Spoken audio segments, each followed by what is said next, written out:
আসসালামু আলাইকুম ওরহমতুল্লাহি ওবারাকাতুহু মাগফিরা। কাছে এবং দূরে যে যেখান থেকে দেখছেন সকলকে জানাচ্ছি প্রাণঢালা অভিনন্দন ও মুবারকবাদ। হে তরিকার ভাই ও বোনেরা,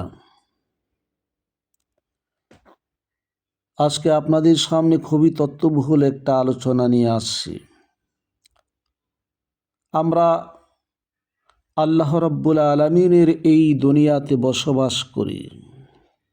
অফুরন্ত নিয়ামতের ভান্ডার, সবুজ শ্যামল শস্য শ্যামল সবুজে ঘেরা এই প্রাকৃতিক সৌন্দর্য লীলাভূমিতে আমরা বসবাস করি। তো মহান রব্বুল আলামিনের শুকর গুজারি করে শেষ করা যাবে না। এমন সুন্দর দুনিয়াতে যেহেতু আমরা বসবাস করি, আল্লাহর শুকর গুজারি করি, তো আল্লাহ আমাদেরকে এই সুন্দর লীলাভূমি দিয়েছেন এবং এই স্বর্গ সমতুল্য দুনিয়াতে আমাদেরকে বসবাস করার জায়গা দিয়েছেন। আমরা আল্লাহর রহমতের উপরে বসবাস করছি, অফুরন্ত নিয়ামত ভোগ করছি। তো এমন সত্তাকে আমরা খুঁজব, এমন সত্তাকে আমরা পাওয়ার জন্য, এমন সত্তাকে আমরা চেনার জন্য, জানার জন্য প্রত্যেকটা মানুষের হৃদয় সব সময় পাগল পারা হয়ে থাকে। কখন এই প্রভুর পরিচয় পাব, কিভাবে প্রভুকে আমরা চিনব, জানব। আর এই প্রভুকে চেনা জানার যে পথ, এই পথকেই তরিকা বলা হয়। তো আজকে আমরা যে আলোচনা করব সেটা হচ্ছে যে এই তরিকার পথে যদি আমরা চলতে হয়, এই তরিকার পথে চলে আমরা প্রভুর সান্নিধ্য পাওয়ার জন্য যে চেষ্টা, যে সাধনা আমরা করি, এই সাধনার বলে আমরা যে জগতে গমন করি, যে জগতে প্রবেশ করি, সেটাকে বলা হয় সাধনার দেশ, সাধনার জগৎ। এটা কি বলা হয় সাধন দেশ। তো সাধন দেশে যেতে হলে আমাদেরকে সাধন দেশের কিছু নিয়ম কানুন মেনেই আমাদেরকে সেখানে যেতে হয়, সাধন চর্চা করতে হয়। তো আজকে আপনাদের সামনে আমি এটাই বর্ণনা করতে চেষ্টা করব যে সাধন দেশ কি এবং সাধন দেশে কিভাবে যেতে হয়। প্রত্যেকটা মানুষকে আল্লাহ রাব্বুল আলামিন জ্ঞান, মেধা, বুদ্ধি এবং মন, আত্মার শক্তি, আত্মা, কল্প মানুষের মধ্যে আল্লাহ দান করেছেন। আর এইগুলার সমন্বয়ই আল্লাহ রাব্বুল আলামিনকে চিনতে হবে, জানতে হবে, আর সাধন দেশে প্রবেশ করতে হবে। সাধন শব্দটা যদি বিশ্লেষণ করতে হয় তাহলে বুঝবেন সাধন বা সাধনা বলতে কি বোঝায়। সাধন হচ্ছে এমন একটা কর্ম, এমন একটা কাজ, মানুষের চেষ্টা আল্লাহকে জানা, আল্লাহকে পাওয়ার জন্য, যে কোনো একটা লক্ষ্যে পৌঁছার জন্য মানুষের যে চেষ্টা প্রচেষ্টা রয়েছে, নির্ধারিত সুশৃঙ্খল নিয়মের মাধ্যমে পুঙ্খানুপুঙ্খরূপে চেষ্টা করে যখন মানুষ লক্ষ্যে পৌঁছে, তখনই সে সাধনায় সিদ্ধি লাভ করে। আর এই প্রচেষ্টাকে বলা হয় সাধনা। তো আমরা সকলে চেষ্টা করি মহান প্রভুর সান্নিধ্যে পাওয়ার জন্য। যুগে যুগে সফি, সাধক, দরবেশ, আল্লাহর অলিরা এই পথে চেষ্টা করে গেছেন আল্লাহকে পাওয়ার জন্য, আল্লাহর সান্নিধ্য পাওয়ার জন্য, আল্লাহর কুদরত বোঝার জন্য। আর এই কুদরত বোঝার প্রচেষ্টার জগৎকে সাধন দেশ বলা হয়। সাধন করতে হলে, সাধন দেশে যেতে হলে মানুষকে যেই নিয়মের মধ্যে দিয়ে যেতে হয়, এই নিয়মের প্রথম যে অংশ সেটা হলো মসজিদ।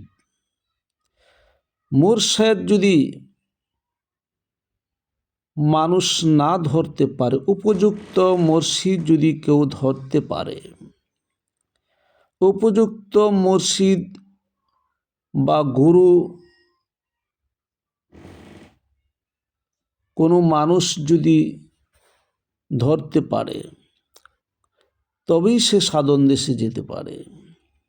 গুরু মুর্শিদের হাত না ধরে কেউ সাধন দেশে যেতে পারে না।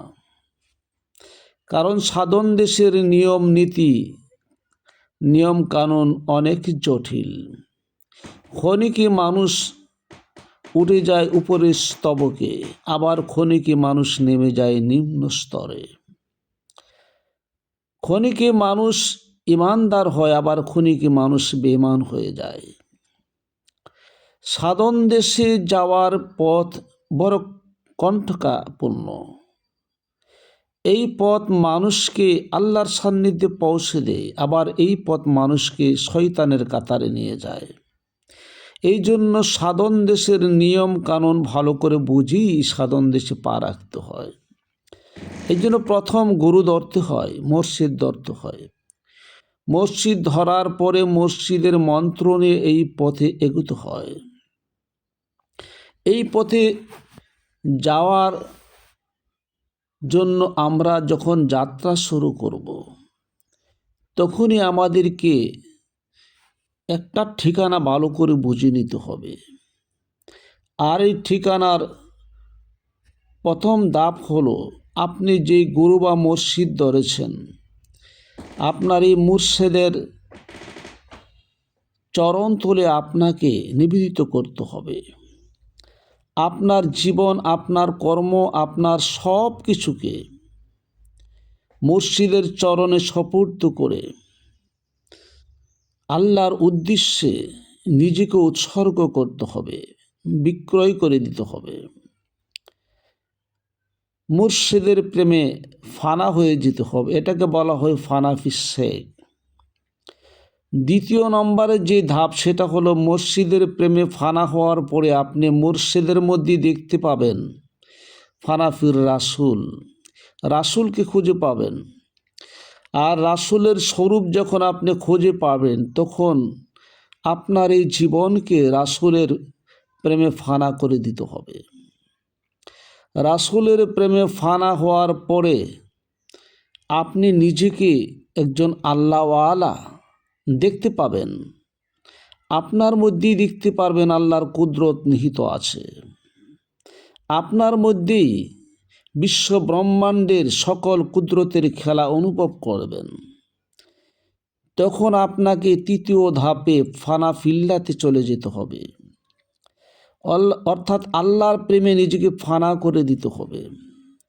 তখন আপনি দেখতে পাবেন এক অখণ্ড মণ্ডল, যেখানে কেউ খণ্ড নয়। আল্লাহর কুদরতের মধ্যে আপনি দেখতে পাবেন রাসূলকে, দেখতে পাবেন মুর্শিদকে। এখানে কোনো বাঘ দেখতে পাবেন না, অখণ্ড মণ্ডল আপনি দেখতে পাবেন। খণ্ডমণ্ডলের চিত্র আপনি খুঁজে পাবেন না। তখনই বুঝতে পারবেন আপনি একজন সাধন দেশে প্রবেশ করেছেন। যেই সাধন দেশে রয়েছে আল্লাহর সন্তুষ্টি, আল্লাহর ভালোবাসা, আল্লাহর প্রেম। আর যেটার শুরু হয় মুর্শিদ দিয়া, যেটার শেষ হয় আল্লাহর খোদা প্রাপ্তি দিয়া। এগুলা যদি আপনাকে বুঝতে হয়,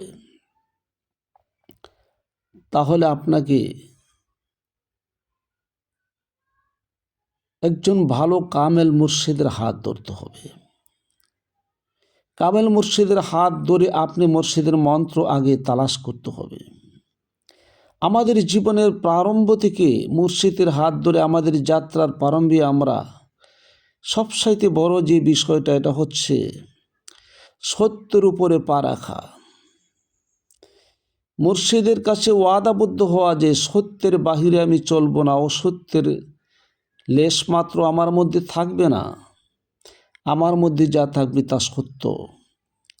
আর এই সত্যের পথে চলতে যে যখন সত্যকে আপনি উপলব্ধি করতে পারবেন, কাম ক্রোধ লোভ মোহ বিদ্বেষকে বিসর্জন দিতে পারবেন, হিংসা বিদ্বেষকে আপনি জলাঞ্জলি দিতে পারবেন। আপনার মধ্যে অহিংসা, সরলতা, উদারতা